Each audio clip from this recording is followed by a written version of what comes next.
You may say, but the other person, yes, that's true. But who do you want to be? Because that's all you have control over, is being who you are and who you want to be. That's it. You don't have control over what another person does or says. So the question is, do you want to be the person who keeps getting owned by your triggers, or do you want to be a person who understands your triggers and starts to have some control and feel like you have control over your emotions and your reactions?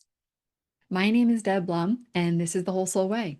It's my signature program that I've been teaching for the past 4 years, and I decided to offer the foundation lessons, exercises, and tools for free on YouTube and all of the major podcast channels. Because I truly believe that the world needs more of us, healed, whole, authentic, and awake. And you know what?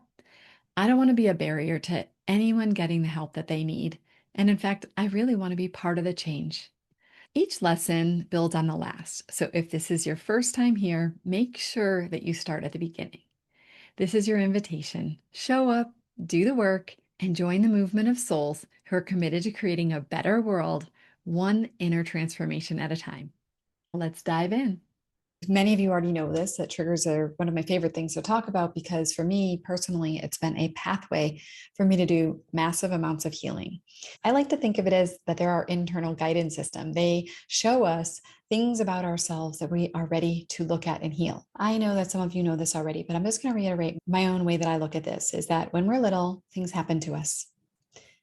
We get hurt, we get disappointed, we misunderstand situations, we misperceive situations, we believe that somebody is threatening us when they're maybe not even threatening us. We also may have been threatened or hurt. We may have had traumatic experiences in our life. We may have also experienced, and I believe everybody experiences, relational and attachment trauma. None of us get every single need met. I don't care how amazing your parents are. I don't even care if they are the best of the best parents. At some point, even if our parents did it mostly right, the truth of the matter is that we will still misinterpret situations. We will still have times when we believe that somebody did something or meant something that they may not even meant, but we then turned it into something about ourselves. See, here's the thing. When you're a little child, you are egocentric. And that is not meant to be a bad thing. Our ego is great. We want to have an ego. We want to form an ego in our first half of our life. We want to form a healthy ego. You are egocentric when you're little because you're little and you don't really understand the world, and you are actually still very vulnerable, and you need to be taken care of by the people around you. And anything that happens, you will automatically believe that you are at the center of it, because that's how the world works when you're little, is that it's like you are the center of the world. So when you're little and something happens, let's just say our parents scold us, or somebody tells us they're disappointed, or we get told, don't do that thing that you're doing, or, oh no, you should never be so loud, or, yeah, that's just not what we do in our family. Don't do that. We have things imposed upon us like religious rules or ways our grandparents expected us to behave. And there are all these ways that we're being told to be more this way, don't be that way, be this way. And worse is that if you are that other way, then you are going to get in trouble for it. So pretty quickly learn how to be a certain way in the world that keeps other people happy. And on top of all of that, what happens is that because we're dependent on these older, bigger people in our lives, we actually literally feel like it's life or death, that we succumb to their expectations of us. Now, there are plenty of people who rebel against their parents. I'm not saying that that doesn't happen. I had a little bit of both. I was this people pleaser, this person who wanted to make sure that my parents didn't get upset with me. I never wanted to be yelled at by my dad. I didn't want to get punished. My dad was pretty strict, and I did not want any of that. So I tried to be a good girl and do everything right. And they also had some rebel in me, and I also pushed the edges wherever I could. So I'm not saying that you just rolled over and became this ultra compliant person. However, we know that many of us do become that even as we get older. But you can imagine what happens is that in situations where maybe somebody controlled you or was really strict with you, that there might be a part of you inside that now that you're older is like, oh, screw that. Like, you can't control me anymore. Like, you're not my parent. You're not my mother. You're like, oh, no. Right. So we might have ways that we react in our present day life where we're just like, knock it off. There might be ways where we still feel very much afraid to stand up to anybody. We are afraid of conflict. And all of these ways that we show up, it's these ways that we get triggered in our adult life. And what happens is that what happened in our childhood starts to show up in our adult life. What happens when we're little, we have these experiences that are varying levels of traumatic for us. We compartmentalize them. We become the good girl. We do everything we can. We sacrifice our authenticity in order to be accepted, in order to stay safe, in order to survive. And then as we get older, if we're lucky, we start getting triggered, because the reason why we get triggered is we get triggered in the present day, in a present day situation, so that it can bring us back into our childhood, so that we have a chance to be able to go in and heal it. I say that they are trailheads. They're trailheads to some unresolved business within us that's ready to be healed. That it's like a trailhead home to ourselves. Because what happened when we were a kid, unfortunately, is that we basically get taught to be all these ways to be socially acceptable, but then we're in many ways not able to be our true selves. Often what's happening is that when we have unresolved stuff from our past, it's in our unconscious and it's coming out anyway. It's coming out in us reacting to our kids and lashing out at them, or it's coming out in us being passive aggressive to our partner, or afraid to get too close to them, or taking things personally and ruining relationships at work, not being able to hold a job. If you are aware of something, you at least can make a choice. But if it's in your unconscious and you're not aware of it, then it's running you. So I want us to turn this around. And instead of life running you, I want you to run your life. And that means you have to take whatever is in that unconscious part of your brain, your childhood brain and your subconscious brain, where you got your programming, because we all got programmed. And I want us to be able to look at those things and start to say, wait a second, is this what I really believe? Is this what I think? Is this true for me? Where am I? When you get triggered, to be able to look at something and be like, oh yeah, that's when my little girl, my inner child, that got hurt, and be able to go back and heal that and do what I would call parenting yourself, which is basically picking up where your parents left off and doing it even better, basically taking care of yourself and healing all of those things that happened to us when we were little. And some of them, they're going to be tiny, tiny, tiny things, and some of them are going to be big. But the point is that we kind of like shore things up. We take the things that we had to cut off from, put in our unconscious mind in order to stay safe, survive, and be able to live in that family. And then we go back and look at them and start to get in choice. We get to choose our life. We get to become creators of our life rather than victims of our life. That's what we're talking about today, is how to use triggers in that way. So I want to explain more about triggers, and then we're going to talk a little bit about how triggers are showing up in your life. I'm going to talk about the drama pyramid. You've maybe heard of it before as the drama triangle. And next time we're going to talk about reacting and responding and how to become in choice and how we deal with the things that are happening in our lives. So just because we're triggered doesn't mean that we have the right to be able to act them out in the world and hurt other people, right? And yet it might feel like it's a little bit hard for you to control. And I know personally, I had a really big anger management issue, and I acted out my anger on other people for quite a while. And we have to learn how to really gain self-control, and then also how to do the healing so that those things don't even show up as much anymore. Because what I'll tell you about my triggers is that it started out as self-control, where I had to actually just resist from acting out the feelings that were inside of me. But now I actually don't get as triggered. I just literally don't get as triggered. Not as many things trigger me because I've healed so many pieces of my past. I've integrated so many things into wholeness so that I don't actually get triggered as much. And then if I am triggered, I actually have the presence of mind to be able to come into present moment awareness and breathe and engage my parasympathetic nervous system, come back to homeostasis much more quickly. When I started doing this work, I tried not to act it out. Not to say that I didn't ever act it out after I made the commitment to myself not to. I did, but way less frequently. But what would happen to me is that it used to be that I was like angry, blaming, critical, believed other people were wrong. I was right. And every part of my body was basically raging. And then what would happen is I would put my duct tape over my mouth and just get quiet and go back and try to deal with it. But it might take me a month of me fuming over this thing before I would be ready to actually talk about it from a calm place. And then it was shorter and then shorter and shorter. So you eventually can basically get triggered and be able to get present in the moment or within moments, but in that time. And so that's the vision I want to give you for anyone who tends to get triggered and reactive. Now, the most obvious way that we react is in an angry outburst or in lashing it out in the world. But we all know that there are plenty of other ways we do it too. And so let's get to it. Let's talk about the different ways, and let's talk about our triggers. All right. So let's do a little refresher on triggers.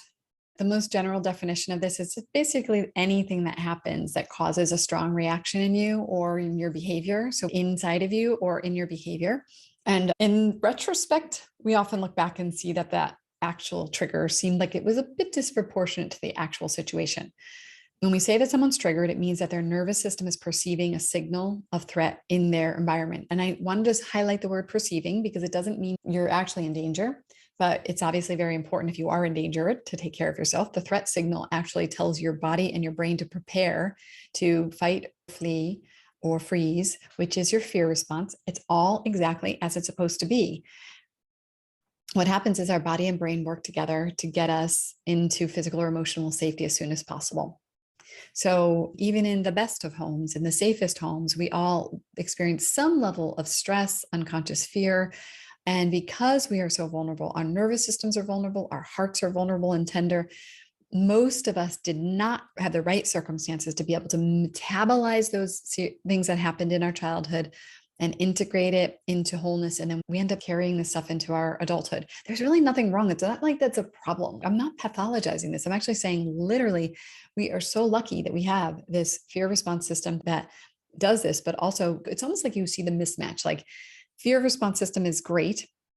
But if you're not actually in a dangerous situation anymore, then you have to start checking it, going, wait a second, if my current situation isn't really that dangerous, if I'm actually with relatively safe people and I'm in a pretty safe situation and I'm being triggered in this disproportionate way, that's probably one of the triggers to be looking at, right? So it's not to say that you're never, ever in a dangerous situation emotionally, psychologically, or physically that you do need to actually take action on it. But for the most part, the best thing we can do is do this work first to see, wait a second, am I even seeing with clarity, or am I having my unconscious mind taint my view of this situation right now?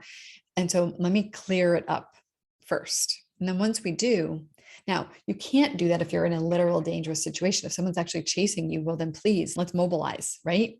Even if you're in a psychologically dangerous situation, like sometimes you just got to get the heck out of there, or you need to stand up for yourself and fight back. And I am not suggesting that you become passive and do nothing. This is actually the opposite. What happens is as we do this work, we become in control of how we respond to a situation rather than reacting from our fear. So I hope you're getting my point. And for anyone who's doing the whole soul way, you would know that the way that we do this is by actually looking at all the ways our fear shows up in our lives so that we can start to heal it. But right now, what we're talking about is what does happen. So what feels normal to most of us is actually this persistent level of fear, this unmetabolized fear, stress, and trauma from our childhood that's still in our adulthood. And the biggest problem with triggers is that they cause this stress. We talked about it in the last lesson. It causes this stress that ultimately is chronic, unhealthy stress that causes pretty debilitating effects on our health over time. And you can Google it and you'll find the gazillion ways that stress causes harm to our health. So here's the thing. In a nutshell, an emotional trigger is when something happens in the outside world or a thought about something, and then we're going to talk about that in a moment, that triggers a fear response. And our inner child from our past, the part of us from our past, is afraid. And then our inner protector, which is our ego defense mechanism, comes in there and defends, protects, fixes, and runs away and fights and does whatever it needs to do to keep us from experiencing pain or discomfort and to keep us safe. It's self-preservation, self-protection, and or protection of another person. So we talked about this before, but just to remind you of the primary fear responses, which are fight, flight, freeze, and fawn. I'm not going to go through them all because we already have, but you can refer to the workbook to get more details. I want to read this to you. To me, this is one of the most important ways to shine a light on triggers. This is by Michael Singer. He wrote the book Untethered Soul, and he was interviewed with Oprah on Super Soul Sundays. And this is what he says. Imagine that you had a thorn in your arm that directly touched a nerve, so much so that anything that it touched caused pain inside of you, he says. Even a leaf brushing against the thorn caused pain. The key point of it is you have two choices, Singer says. One is you can either try to avoid everything in your life that touches that thorn, or you can do this amazing alternative, which is to take it out. By avoiding the thorn, you will be avoiding it your entire life. It will go on constantly, Singer says. which is what we're all doing. Oprah agrees. We got thorns in, right, as children, and then we don't want anyone to touch them. And if they touch them and they irritate our little thorn, we're upset because you shouldn't have touched my thorn. So Singer goes on to say, not only that, but we also train people to not touch our thorns, and we build a life around not getting hurt. So we start to control our life. We start to control things because we believe that the other people in the outside world are the ones causing us the pain, when actually it's the thorn. So we say, avoid my thorn, Oprah says. And some people even say that, don't you go there with me. Instead, Singer says you should face your thorns head on. The alternative is to understand that you can remove the thorn inside of you the same as you can remove it from outside of you. He says, if you remove it, you will never have to think about it again. And that is spirituality. How do you know what your thorn is? Well, disturbance tells you. So that's what I would say, like a trigger, some type of way that you're getting activated. Any place where you are feeling offended or feeling upset, you're feeling like you took something personally, you feel like someone's disrespecting you, that you're judging another person, that you feel that you're being judged, any of those places. Singer says it's just like pain happens when you get the thorn outside, disturbance happens inside. So whenever you feel those feelings inside, that's when you know that there's a thorn. So if something touches your thorn, an argument with your husband, someone disrespects you at work, Singer says you need to immediately decide what to do about it. To remove the thorn, Singer says, is to confront the feeling and ask yourself, do I like being disturbed? The answer, of course, is no. So you're way better off learning how to deal with the disturbance. And that is also how you remove the thorn. Singer says they are directly related. The fact that the situation outside stimulated this disturbance inside of you means that you've uncovered something stored inside of you that needs to come out. And that, my friends, is what we're talking about here. So I'm a big believer in thanking our triggers, because when you're triggered, you're unconsciously being activated by a present day situation in order to deal with a childhood wound. Until we get this, we are going to keep getting triggered throughout our lives and continue to suffer. We're going to continue to do what Michael Singer talks about, which is to try to control our world to keep it safe. Like, I don't hang out with that person because they say these things to me, and I don't do that. And I quit my job because people were being rude, or my husband acts this way, so now I just never bring that subject up. Or we try to control people. Don't you say that to me. Don't you do that to me. Don't disrespect me. Whatever ways we do this, we try to control our world, and we can't. We can't, literally. So what I have watched people do is it get older and older and older, and they keep on shrinking their world more and more because they're trying to create safety. They're cutting out friends. They're cutting out this. They don't go out as much. They don't like these people. They don't watch that show, and they become total victims of cognitive bias. No one that belief systems different than them, no one to disagree with them, anything that anyone would do to make you uncomfortable. And they shrink and shrink and shrink. So to me, that's settling for safety as the bar of what you are going to achieve in your life. And I'm like, no. Safety is not enough for me. I want more than safety. I want liberation. I want empowerment. I want a sense of control over my life. I don't want to be controlled by my triggers. I don't want my fear brain to tell me that I have to shrink my life in order to be able to be safe. What we can do instead is use all this unconscious stuff as a path toward greater awareness and consciousness, and then ultimately more happiness and harmony and fun and laughter and joy and freedom. When we can learn to look at our triggers as trailheads that point us to that which most needs to be explored, befriended, and loved within us, our triggers begin to lose their power over us. We find ourselves navigating our lives with greater confidence, more clarity and intention, a peaceful heart, and the ability to be able to be with people who disagree with us and be with people who aren't like us, and be more brave and put ourselves out in the world more and show up more truly as ourselves. It's really the way to live. But I get that initially it doesn't even seem like it's possible. It seems really hard to imagine. So it's important for us to remember that the thing, whatever it is that happens outside of us, the argument, the disrespectful child, the rude friend, that's not the thing. The thing is not the thing. That is a statement that I use all the time. The thing is not the thing. Whatever it is that's bugging me out there, there's something inside of me. So that's the underlying thing inside of us that's hurting. So most of us shoot the messenger. I just had a situation just recently where I was shooting the messenger, and it took me a little while, but I figured it out the next morning. I was like, oh yeah, this is what's going on in me. In fact, one of the things that I really see is that sometimes what happens is that I get mad at a person for, say, disrespecting me. And what I discover is that what they're showing me, they're a mirror for me. They're showing me the way that I'm disrespecting myself. So that's what just happened to me recently. Somebody was really being disrespectful. I was totally shooting the messenger. Why is she so disrespectful? She completely invalidated my situation, blah, blah, blah. And then I came back and was like, whoa, I invalidate my own situation. I do this to myself all the time. So sometimes people are showing us the way that we treat ourselves. What we need to do is face those underlying feelings. And I know that's not always fun and it's kind of scary, but it's actually the way out. So the way out is through. Pain is the portal. So the triggers are our trailheads. They show us something that happens in the present that our brain interprets as something similar to what happened in the past. And then we get to unpack it. Most of us have gotten really good at not feeling these deeper feelings. So we don't even notice the pain. So it's really the behaviors that we're looking at. So many of you might be saying, yes, I have all these behaviors like yelling, gossiping, blaming, criticism, manipulation, defensiveness, all these ways, or the ways I would withdraw or withhold love or I leave. And I'm not getting what I want in my life. I want more, but we don't really know how to. And so what I say is that we really come into a relationship with triggers as something we want to welcome. They're our teacher and they are the way to freedom. And they're the way to not having to be feeling so victimized. Here's the thing. I want us to think about that we can actually get addicted to the hormones that come up in our body. Okay. So the hormones that come up in our body as we go through this process of feeling triggered, they can actually become something that we get a rush from.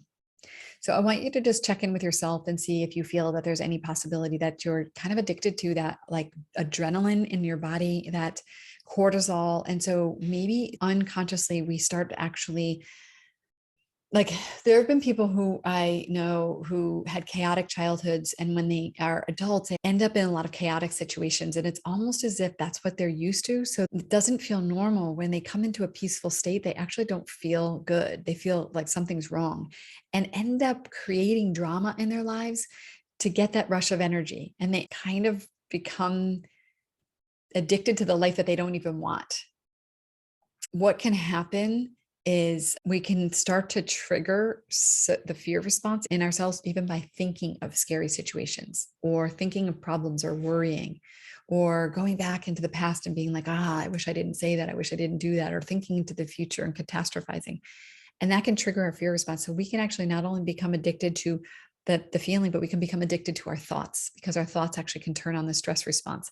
So it's important to understand this, because we know that it's bad for our health to have all these stress hormones running through our body. So it's really important for us to take a look at our relationship with stress and our hormones, so that we can start to realize, like, I don't really want to live that way, but in order to stop living that way, we do actually have to start to reflect on our triggers and choose to do something different. Okay. So this quote is, your task is to learn the lesson that the teacher has for you rather than resent the teacher. So concentrating on the person of whom you have an issue will not heal you. You will only be sent more and more teachers, each one more intense than the other one. So when you erroneously conclude that a specific person or situation is the cause of your feeling depleted or angry or whatever you feel, you're slipping into fear and blame. Once you set your sights on the lesson rather than the teacher, you have achieved a significant benefit. You see the truth being delivered to you through your challenge. So that's by Carolyn Meese in her book, The Anatomy of Spirit. And it's just a great way to look at this, is that really you are being taught all the time. So let's talk about actually exploring the strategies that we use when we're triggered. So we've talked about fight, flight, and fawn and freeze, but we're going to mainly focus on these three right now. This is actually something that Brene Brown, in one of her books, I thought it was just me. In chapter 3, she had this part and mainly focused on this concept that we either move against, we move away, or we move toward. Like fight would be moving against, flee would be moving away, fawn would be moving toward. I'm going to give you another frame that you can look at this in a moment, because it's really important for us to see that we use these strategies when we were children to protect ourselves and to get our needs met. And at that time, they actually did serve us well. It was really resourceful of you to do all the things that you did. It was incredibly resourceful, and it kept you alive. And so we're not criticizing anything that you did. But the problem is that as we get older, they no longer serve us, and they're usually interfering with our ability to connect with the people that we love. We start to think the people that love us and we love are like our enemy. We become almost afraid of the people who we love the most. And the more intimate the connection, the more likely it is that we get more scared. So it's important to become aware of what we do when we're in triggering situations. So what I want you to do with this one is I want you to take a look at the fight, flight, and fawn, and see what are some of these that you resonate with. By the way, this is just a short list. These are just thought joggers. I would highly recommend that you think about some of the ones that you do. And I want you to go through these questions and what situations or with whom do you tend to use moving against or fight? And then moving away or flee, and then moving toward or fawn. And I would write as much as you can about this. You need another piece of paper, go ahead and start writing, because it's important for us to start to identify what our go-to strategies are and even what they are related to whom. And then maybe you'll even be able to explore, like, why do you use that? What is it about that person that happens and shows up? You will have a chance coming up when we talk about reacting and responding, but then also definitely when we get to the trigger trail buddy, you'll have a chance to be able to go through and really start to unpack some of these actual triggers. But right now, I just want you to start to be noticing, where do you see these strategies showing up in your life? Hey there, Deb here. Just one quick interruption. If you've been diving into the Whole Soul Way round one, the foundation and core lessons, and you're finding that it's really resonating with you, that is amazing. Now, some of you will get so much out of this free content, and that will be enough. But if you ever feel called to take it deeper, or you think you'd like a little bit more support, just know that there is a whole journey waiting for you inside our full program. Joining the full Whole Soul Way container means that you'll be part of a community, not just any community, a community of people who are incredibly committed to their journey, who are engaged, empathetic, and so inspiring. And this community and my leadership means that you get more support and contextualization to your own life. Also, you'll have access to rounds 2 and 3 and future rounds that I create, where we take what you've learned in the foundations and then practice applying it to the nuance of our lives. We experience deeper embodiment of the healing, and it really allows us to step more fully into this way of living. This is really where the deeper transformation unfolds, when you have the support you need, community in a container that's really sacred and safe. So if this is speaking to you, I definitely would say check out the full program and see if and how we could support your growth on an even deeper level. You can check it out at thewholesoulway.com/program. Okay, let's get back to it. Okay, so we're going to talk about the trigger flow from stimulus to results. The first thing I want to point out about this is that we've been talking about triggers, and we're talking about how we can stop ourselves from reacting. And the reason why it's so important is because so often it is our triggers that cause us to keep getting things that we don't want. So, for example, one of the things that most people want is some level of connection and closeness with their loved ones. But when we get triggered, often it ends up generating in us reactions that cause more disconnection. And so inadvertently, we create the thing that we are most afraid of experiencing. So we have to be able to interrupt our trigger flow to be able to change the results we get in our life. The problem is that most of us have been believing that we don't have control over our triggers. And so the pain that we suffer is that we feel like we are at the mercy of these reactions. And hopefully you're beginning to see that you do have more control over it than you think. And probably you understanding how the trigger flow happens is going to help you even more, because one of the most important things for you to know is that the trigger flow happens, but that there are multiple places where you can interrupt the pattern. So you might think that's not true because at some places in this journey, it is unconscious. And so it feels like it's out of your control. But the more you bring awareness to this, the more you practice regulating your nervous system, and the more that you're actually doing the consciousness and the inquiry work that we're doing, the more that you're going to be able to have the capacity, the awareness to be able to stop things along the journey. So the trigger flow starts with a trigger. Okay, so number one up here is stimulus, memories, danger, thoughts. You could be driving down the street and have a thought, and that can trigger you. You can have a memory that comes up and it can trigger you. So it's not always something outside, but most of the time it is something that's from the outside. It's like a situational thing, or a person does something, and we get this stimulus. And what happens with that stimulus is that it's unconscious, and between the hippocampus, hypothalamus, and amygdala, our brain will have a situation happen, and then it very quickly triggers the memory center, the hippocampus, to say, is this dangerous? Is this dangerous? And it basically pulls from the history of things that have happened and circumstances in our lives. And then it says, yes, this is dangerous. And now let me just say, if you have physical danger, I want you to absolutely take action, mobilize, do the things you need to do to protect yourself. But if this is more psychological or emotional, what we want to do is recognize that our brain still sees it as danger, and it still does the same things as if you were being chased by a tiger. And that's part of your survival mechanism. So we don't want to discount that that's valuable. We just need to understand that it's not always accurate, or that it might be that we are in a situation where we need to do something like set a boundary or something, but our life might not be threatened in that moment.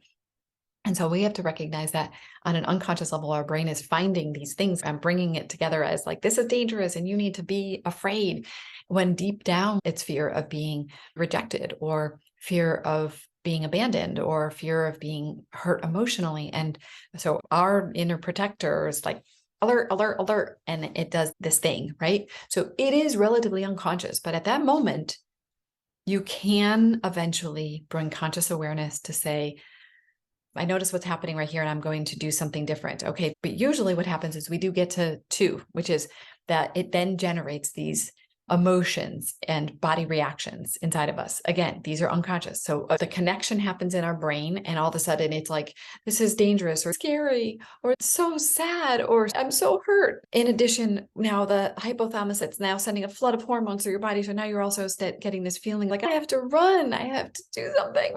And then in that next step, it's like, now we have feelings interpretation. This is bad. I need to stop this. And this person shouldn't be doing this to me. And I have to protect myself. And this is a really horrible situation. So that's when we're into feelings, interpretations, and perceptions. And then that generates this sense of I have to act. And usually we're going to move toward, and that can be people pleasing or fawning and trying to fix the problem. And moving against is usually fight, and usually moving away is flee, or it could be freeze.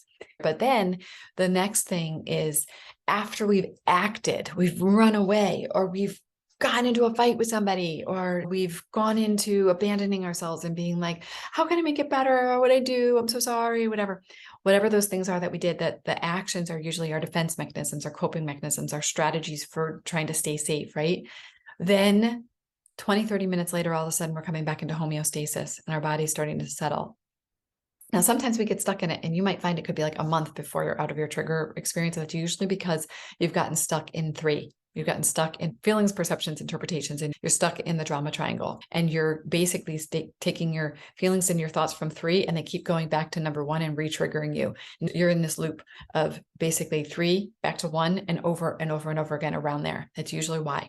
And so you have to keep on unhooking. And I'm not here to judge. I remember one time a situation, I was 1 whole month, but I kept on doing my work and doing my work and doing my work and going back to 3 and inquiring into my feelings, interpretations, and perceptions, going to nonviolent communications and doing trigger trail buddies and trying to figure out what is it that was really going on under this and how do I take 100% responsibility. So that can happen. But when we come to homeostasis, the problem is at this point, now we're kind of in this more sane place in our mind. Our mind is calmer. And we start to see what the results are that happened. And oftentimes, like if we got into a big fight with somebody, we started yelling at them, we started blaming them and calling them names, we end up with the result of that. Now that person is more disconnected from us. And so we've created more disconnect rather than connection. So that's just one example, but you can also see this as it relates to you're maybe judging somebody because they didn't do what they said they would do. They said they were going to help clean up and they didn't help clean up. And now you're increasingly more triggered and more triggered. And again, you're in like the 1, 2, 3 places. You're having these interpretations and there's feelings, and 3 is triggering you back to a triggered place. And then all of a sudden you get really mad, and maybe your action and behavior is you start cleaning, doing everything, and you do all these things, and you're criticizing your partner because they didn't do it and all that. And then the next day you wake up and you're like, oh, gosh, I really wish I didn't do that. And now you've not only created disconnect with your partner, but you've also created a situation where they didn't even help out because you overcompensated and you ended up doing everything. And then they've never really helped. And then the pattern keeps on creating itself. So we see that a lot of times there's patterns in here that if we understand the trigger flow, we can interrupt them. And so we have to know that we can come in at any point along the journey here. 1 and 2 can kind of be like a little bit conflated. So it might be like right after 2, but if you notice your body reaction, you can say, I am taking a break before I do anything. It might be at 3, you're starting to blame and you're like, oh, I am not going to do anything right here. I am going to take a break. I'm going to go journal. I'm going to go do a trigger trail buddy, or I'm going to go for a walk, or I'm going to do something else. I'm going to interrupt.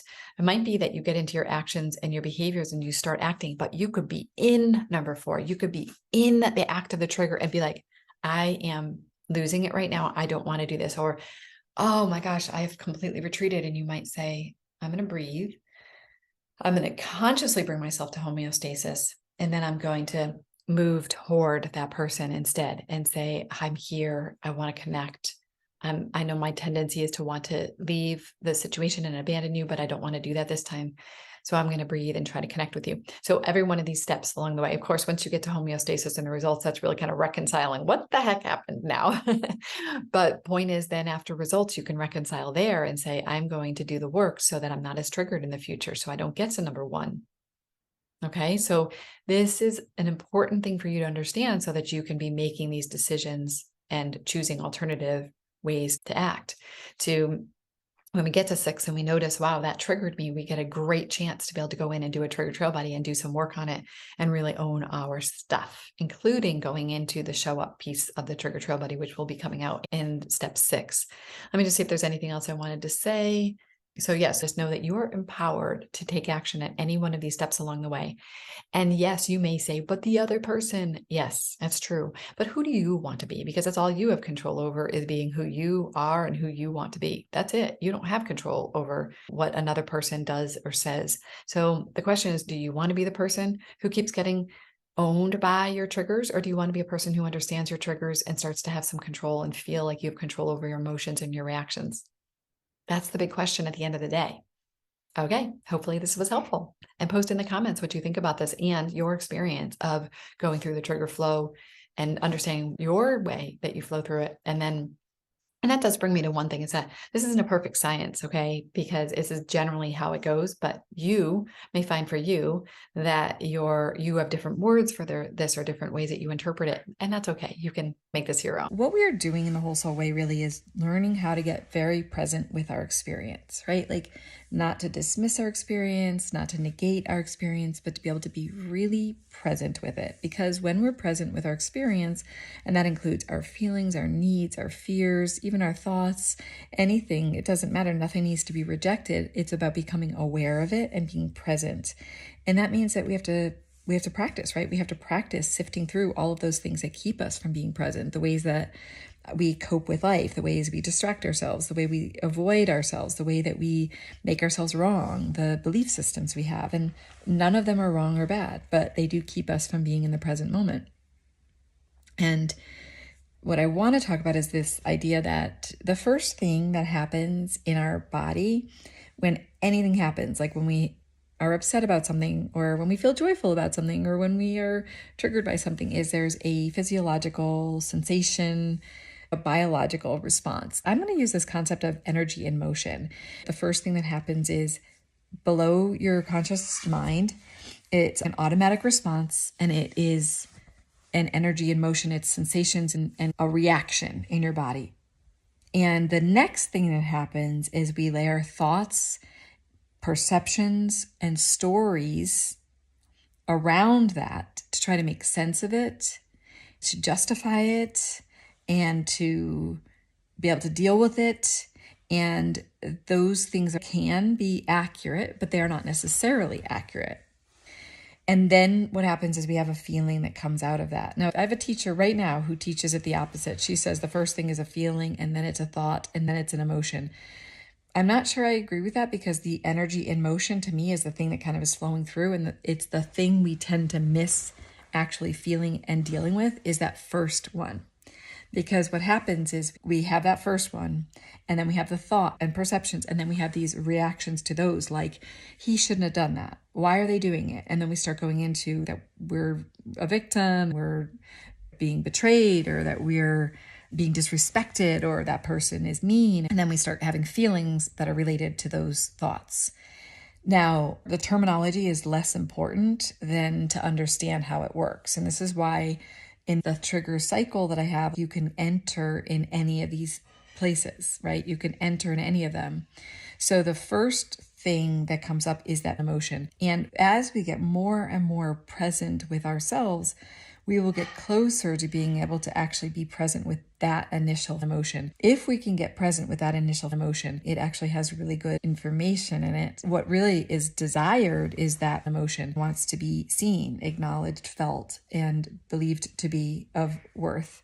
And also that is coming from a reaction that we have stored in our body from our childhood. And it might be that we react to something in a way another person would never react to because of our set of circumstances, our traumas, our attachment wounding, our disappointments, the needs that didn't get met as children. So they're stored in our body. Now, if we bypass those emotions and we go to the place of the thoughts, the perceptions, and then go down the rabbit hole there, we miss out on going to that first layer, the first reaction.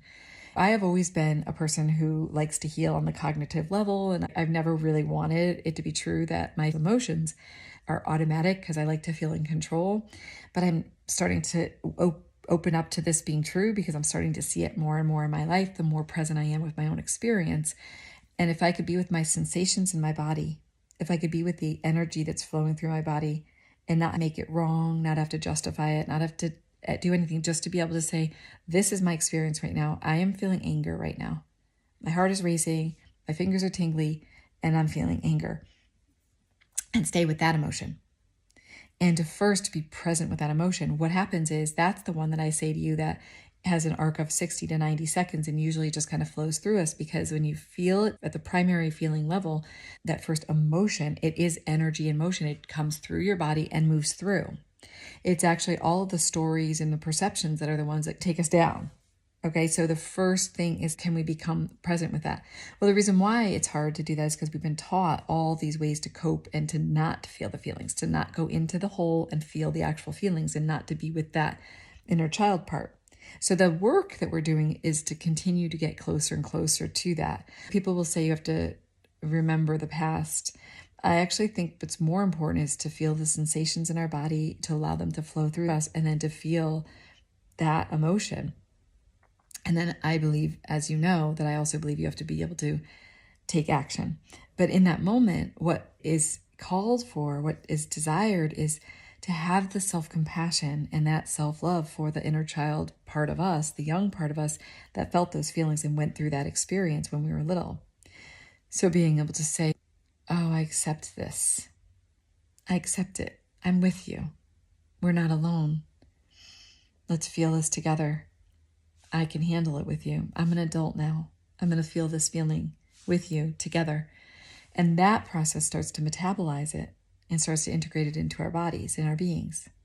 What becomes available the more we do that is to actually come up with a new somatic experience or reaction to that situation.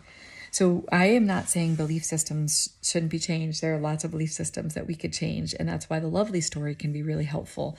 It actually helps us to see our distortions more clearly and then be able to have more compassion for the initial reaction and recognize the initial reaction is usually an inner child part. And the defensive reaction is also an inner child part, but it's our protector part. And so when we are in the place of examining what's happening, we always want to get to that inner child part, which is that initial feeling of like, that hurt, or I'm angry, or I'm alone, or something. And we get to go to that part and hold that part. And then imagine if you are having a reaction to, say, someone, like you walk into a room with someone and you feel intimidated by somebody, and that causes you to shrink and play small. Now, you might initially want to blame them and be like, oh, well, it's because they're arrogant or because they are so confident, like everybody feels uncomfortable with them. But those are all stories, and those go into justifying and not really facing the emotion that you feel underneath.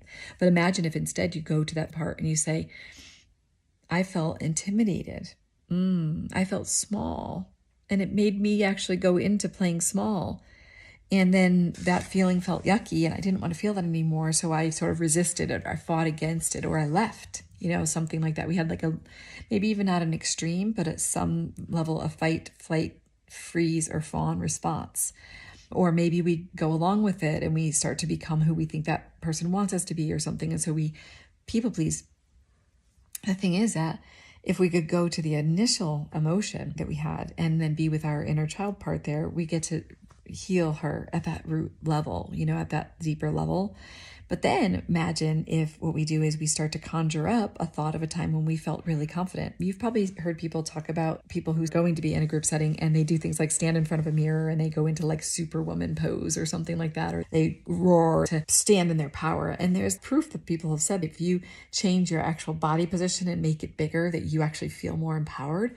Well, imagine if when you walk into that situation in the future, you feel that emotion and you initially say, oh, yeah, I feel that feeling of feeling small. But then you conjure up a memory of when you felt more confident, and maybe you go into the bathroom and you look at yourself and you say, you can do this. They are not more powerful. We are all powerful, and claim power from within and hold on to your confidence.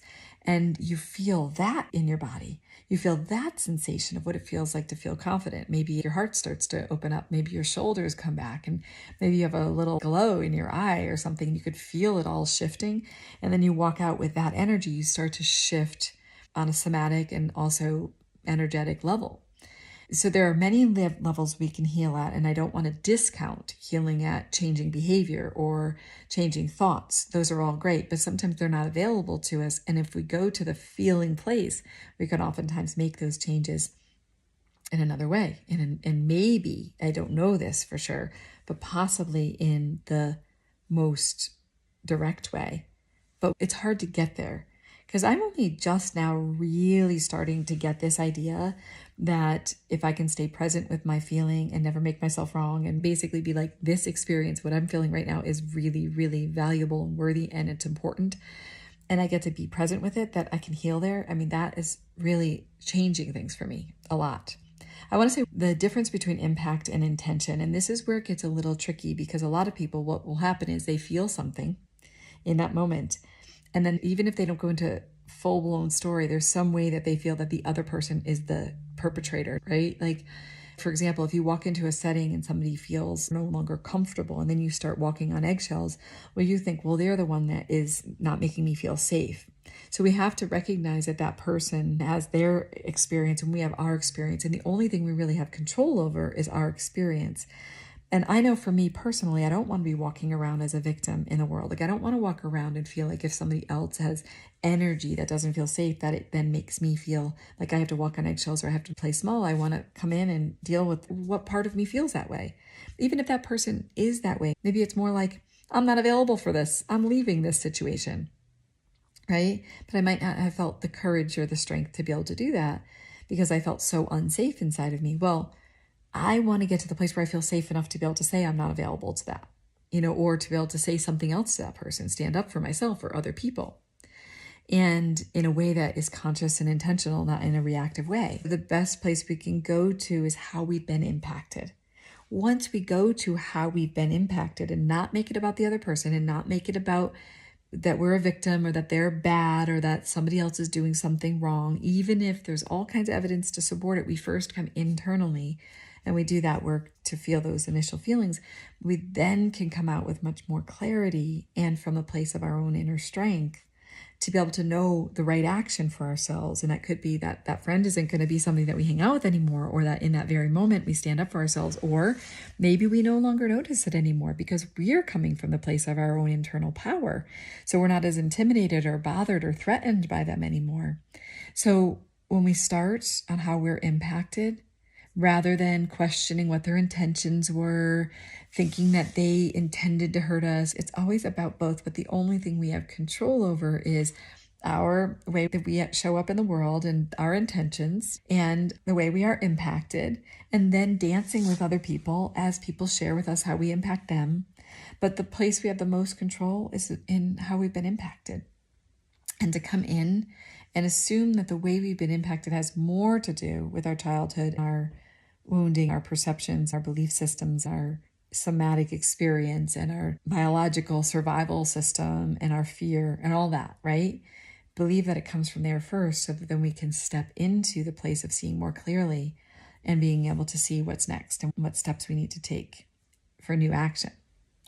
When you don't go trying to justify it, explain it, rationalize it, judge other people, project it onto other people, and you just stay with it, it can be beautiful information that helps you to really know what you need to do. Like in that moment, it might be, I need to defend myself. I need to trust myself that it's a time to walk away, or a time to say, I'm not available for this, or a time to say, I need space, or a time to do something. But what we often do is just suppress what we're feeling and then try to do all these antics to be dismissing our experience and then be like, okay, in our space. But if we feel the feelings, we can use those bits of emotion as information to be able to decide what we do, what action we take in the world. And we often just don't trust ourselves. And coming to trust ourselves is the other piece of what we're doing. But you have to be able to be present with yourself in order to be able to experience those sensations, emotions, higher self, intuitions, all of that. You have to be able to be present in order to be able to come to trust those things. So we really have to do all the work of excavating everything that keeps us from being present, and then become present.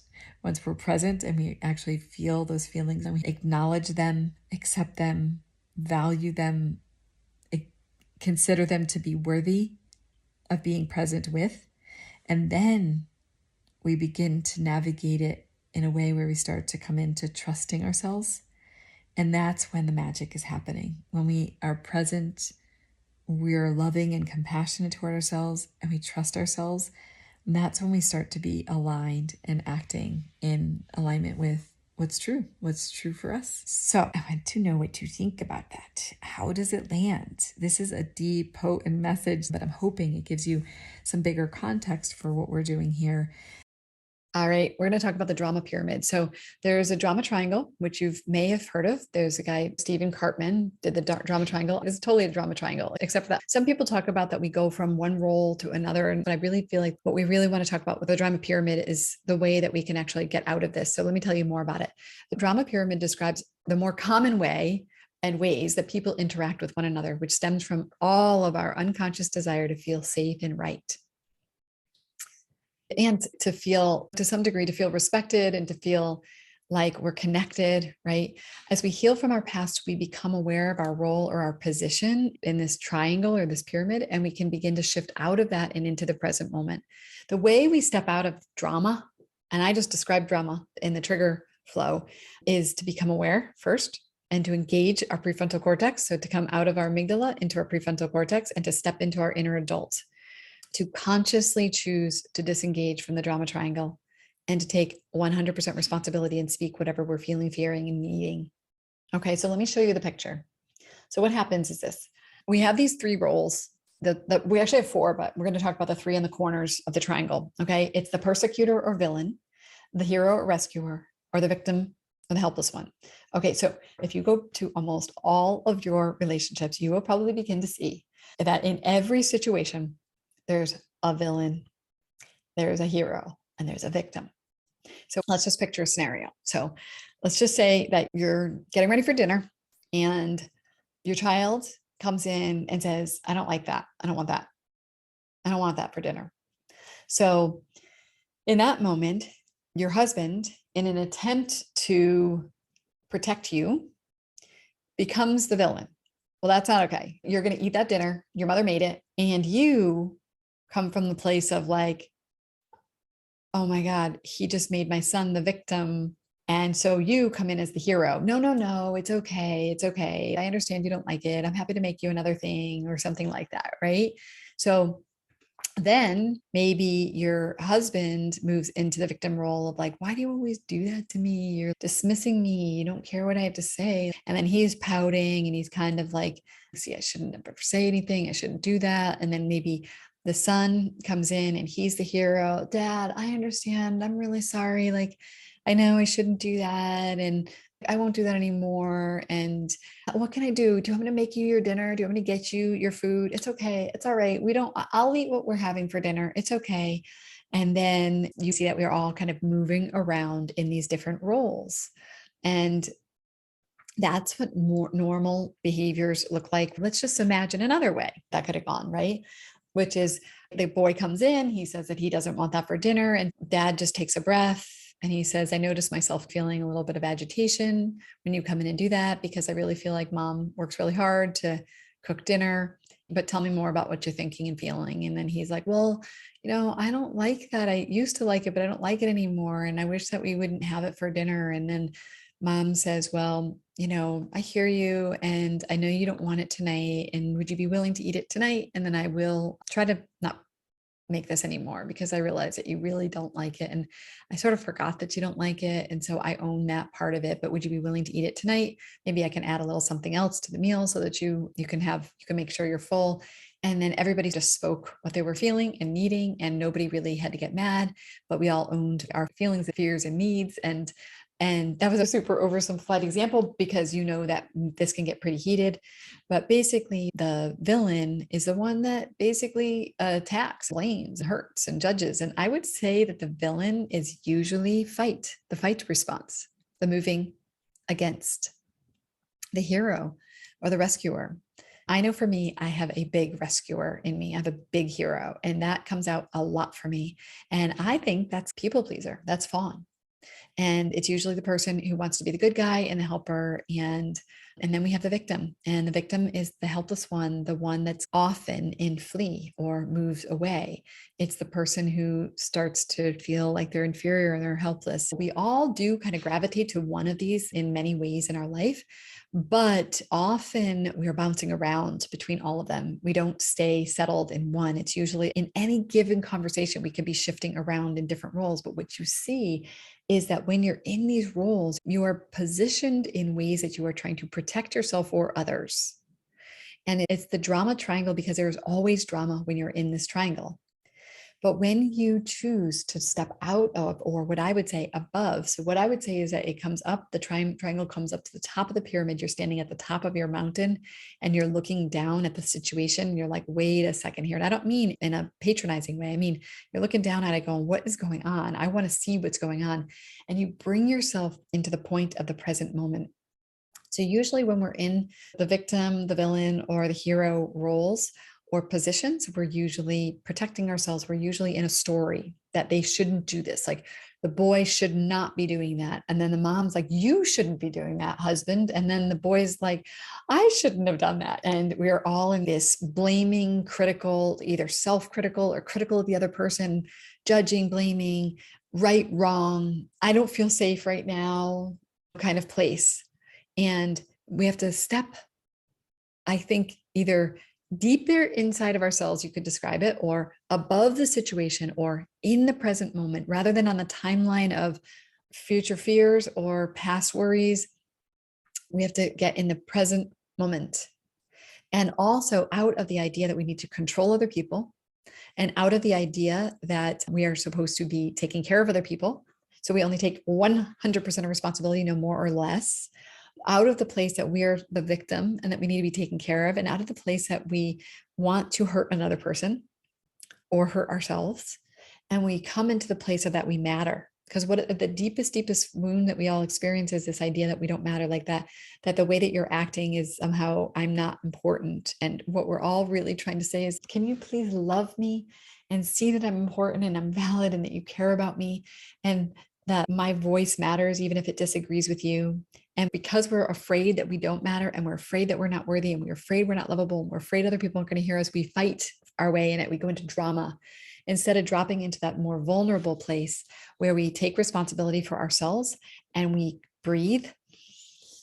We shift into the present moment and out of that story and drama. And then we bravely step out of our ego and we go into authenticity and truth, and we share what's really going on. The other day, I shared in a group and I said, my heart is racing. I feel scared.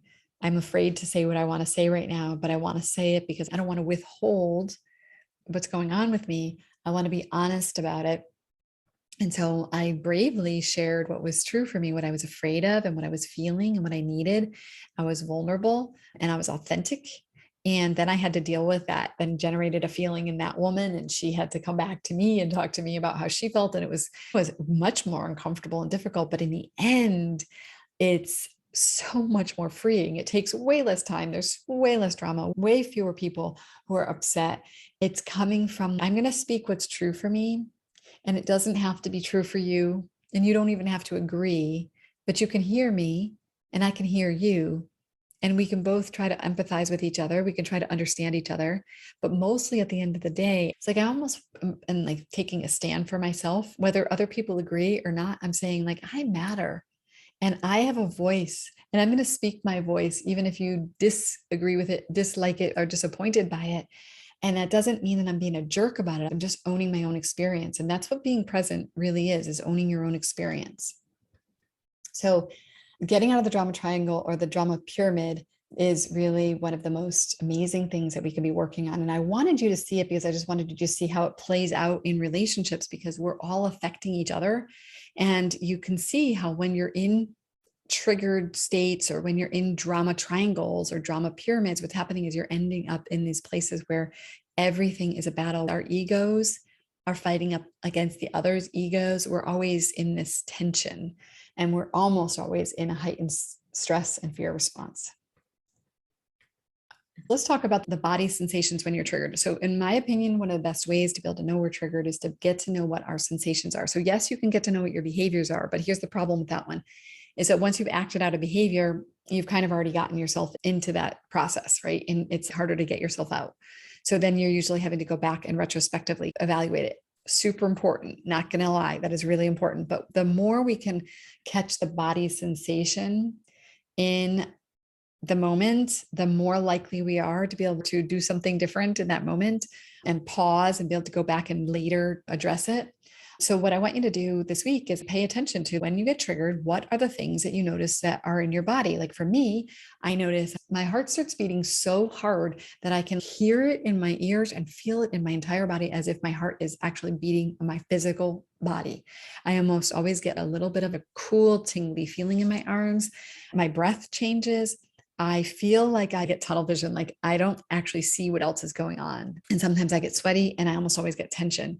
And I also notice that when I have lower level triggers, and when I mean by lower levels, not ones that have me just like freaking like way up here, but the ones that are lower, things that are like a tension, it's like jaw tightness for sure. I might notice tension in my shoulders and my neck. I might get a little bit more fuzzy, a little frenetic. Oh, and another thing for me is that when I am really triggered, like when I am really in my fight response, I have a massive sense of urgency. Like I can feel urgency in my body. Like I need to do something right now or I'm going to blow my top. And that's when I would usually blow my top, but not anymore. So I would evaluate what other sensations you feel too, because this is just one list. I'm sure you will find that you have your own. And let's talk about some of the ways that you can get grounded when your nervous system is dysregulated or activated. So our tendency when we feel angry is that we tend to be like leaning in and aggressive, kind of moving toward the person. So we can literally sit back. So if you're in a meeting and you notice yourself triggered, you can lean back. If you are feeling like you want to escape, like you tend to be like you're shrinking or you want to leave, that might be a time when you lean forward. What you're doing is you're disrupting your current state. That's what you're doing. Because what you want to do is change your state. Your state is a heightened sympathetic state. How do you engage the parasympathetic nervous system and come into homeostasis, back into social engagement? So those are some of the ways. Elongating your exhale. So our exhale is the part of the breath that engages the parasympathetic nervous system. Feeling your feet on the floor can be grounding, feeling your bottom on the chair, looking at your hands. There's something about what's called orienting. I was trained by Irene Lyon around the nervous system, and she talks a lot about orienting. Like one of the things is just to literally just look at your hand, and something about the way your eyes focus, it changes things. That same thing is focusing on one thing for 10 seconds. So you can look at a light in the room for 10 seconds, breathing, touching your lips with your fingertips. It's a sensory thing that engages your parasympathetic nervous system. There's a guy, his last name is Huberman. He talks about this concept of panoramic vision, where you expand your vision. Your tendency is going to be more of a tunnel vision. So this basically is expanding to panoramic. So can you look forward, but expand your peripheral vision? Let's see, dancing, wiggling, moving, because what's happening is that there's all this adrenaline and cortisol is running through your body. As soon as you notice it, the more you can move, The more you get it through your body, it doesn't get stuck. It's not only going to be good for you because it's going to calm you, but it's also going to mean that it moves through your body. So you're not having all that energy stuck in you. Even speaking to yourself, like saying like, I am safe, I am okay, putting your hand on your heart, feeling the actual warmth of your hand on your heart, matching whatever it is that you are feeling inside on the outside. So if you're feeling an inner shake in your body, you might want to just start really shaking, like just amplify it, can allow it to come through your body. Maybe if you're feeling tension, you may tense up your whole body. Or if you feel anger, you may growl or something like that. So ways that you can act out in a safe way. And I don't mean act out toward people. You can get into a sumo position, stomp your feet, get heavy. That's grounding, shaking your arms and legs, making your energy bigger than the stress and feelings that you're feeling. So basically, like almost expand your container. Like you can maybe close your eyes and just imagine that instead of all your energy contracting around like your heart beating, you kind of like open up and expand, and then try to expand so that like you imagine yourself being bigger than your whole body so that you don't have to be so consumed by that one little thing. Hugging yourself. So actually, again, it goes back to just it's soothing. And then maybe even just starting to go through a list of things like I'm thankful for the trees. I'm thankful for my car. I'm thankful for light. I'm thankful for my warm room. I'm thankful for this blanket. And you start rattling things off because it starts to just regulate your nervous system. So make a list here of things that work for you, whether it's from this list or other things that you do. But I'm talking about in the heat of the moment. I'm not talking about like proactive things that you do, like that you take a bath every night or something. Those are wonderful things to do. But I'm talking about in the heat of the moment. When you're in a triggered state, what can you do? You can go for a walk and you can breathe, but I was trying to bring in things that were kind of outside of the norm of what people are doing. So include things here that you do, like breathing or anything else that you do. So as we explore our triggers, we may find, or we will find, layers of conditioning, should, judgments, belief systems, wounds, criticisms, trauma, feelings, fears, and needs, all kinds of stuff. And that's all okay. We're going to be discovering things like where we were told we were too much or not good enough, where we were hurt, where we internalized gender, cultural, religious, and other bias and media conditioning, where we were socialized and conditioned to cut off from parts of ourselves, to make other people comfortable, to be accepted. We're going to find places where we didn't get our needs met and where we didn't get the love and attention that we wanted and needed, where we didn't feel fully understood and seen, and parts of ourselves that we don't even want to know about or that we don't want others to see. We're going to find those too. We discover places where we're scared and insecure, and places where we feel disempowered or helpless, where we're hurt, we're scared, we're angry. We realize that we're afraid of conflict and speaking up and asking for what we need, and where we blame other people for doing what we need to do for ourselves. We uncover where we feel embarrassed and ashamed and unimportant and small, and we see our patterns, how we actually contribute to the relational patterns that keep us from getting what we most want. And it's okay to be aware of all this, because the truth of the matter is, this is the path to transcending those, to integrating all those things and coming into wholeness and coming to a better place. We can stay stuck in those patterns and triggers, and we can deny them and pretend they don't exist and pretend we don't feel the way we feel and try to hide and put on a happy face. But actually, the only way to stop the suffering and to feel fully alive and to find inner peace is actually to turn in toward ourselves and to do the work to reveal these things, and then to examine them and heal them, and then remove these thorns, right? So what's the first step? It's always awareness, always. So we're already doing that work, becoming aware. We are aware of our nervous system, our brain, the way that these things happen, the way that our ego comes in and tries to protect us, our inner protector. And what are some of the ways that we notice that our triggers show up, the way that we react and act in the world. And we have to really believe that we can choose a different response, that we can heal our triggers, and that we can actually find that nanosecond between the stimulus and our actual reaction in the world. And so we saw that there were multiple steps that happened. So we have a decent amount of time, if we really look at it that way, that the stimulus happens and we have feelings and we have sensations and we have thoughts. The way you actually act in the world is actually after all that happens. So the more we can catch it at the place of the thought or the feeling or the body sensations, the more likely it is that we will not act it out and we will not cause harm in the world. All right, the trigger timeline is in the workbook. In every time that you get triggered, and this could be anything, right? This could be a judgment. This could be the real triggered feeling inside of you, but it also could be something a little bit less obvious to be a trigger. But what happens if you stay present in the moment, you're going to feel body sensations and feelings, and memories might come up, and you might have thoughts and perceptions and stories. All that is there, right?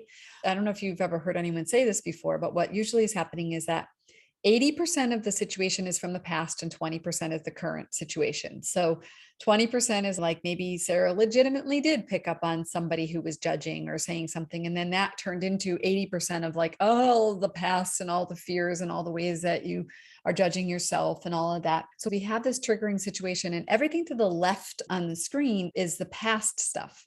And everything on the right of the screen is the future stuff. So the trailhead happens, and the going inside and the parenting ourselves is actually all in the body, and it's all the feeling and the healing, staying with our feelings. What did I need? What do I need now? What can I do to regulate my nervous system? It's really triggering the pain that's remembered in our bodies based on the present day situation, right? And this is all the inner child healings, feelings, the protector fears, the need to integrate the past. And so we have to do all of that. So picture that's like cleaning up the past, everything from the middle to the left. Everything from the middle to the right is like, how do I want to show up differently? What do I want to create in my life? Have I made sure that my inner adult is in charge? Am I healed enough to take action? How can I take 100% responsibility? How did I set things up to be this way? What can I do to disrupt the pattern? How can I create what I really want? So often what we do is we stay stuck in wishing other people would change, and we're trying to manipulate them into changing so that we could be comfortable, so that their outside circumstances can be good. So what's happening is there's a call to action from our soul. So the body's call is to go back and heal. The soul's call is to be your biggest, fullest, most amazing self, right? And to express yourself fully as your soul on your soul's path. And so your adult self and your soul are calling you to face your past, right? They're saying, yeah, go back and do all that, integrate all that stuff so that we can come into action over here. Now, here's the thing. When you have those feelings and sensations, that triggered feeling, sometimes those triggers are actually fear from the past. They're feelings, fears, and needs that are being triggered from the past. But sometimes I wonder if they're actually fears and feelings about what our soul is calling us to do. They're anticipatory fear and pain, knowing that we are being called to do something that's brave, and we're scared to death of doing it. And so we get triggered. So if you only believe that the triggers are fears from the past, you will miss the chance to find the triggers that are the call to the future, which I actually believe they're always a call from the soul. When there's nothing else to clean up, now it's time for you to do something different, be brave, right? So what I'm saying here is there's a tension, trigger tension, that we must acknowledge, and you have to be dancing in it. What is the tension? What do I need to do here? I think it's something that really helps to paint the picture of the whole timeline of a trigger.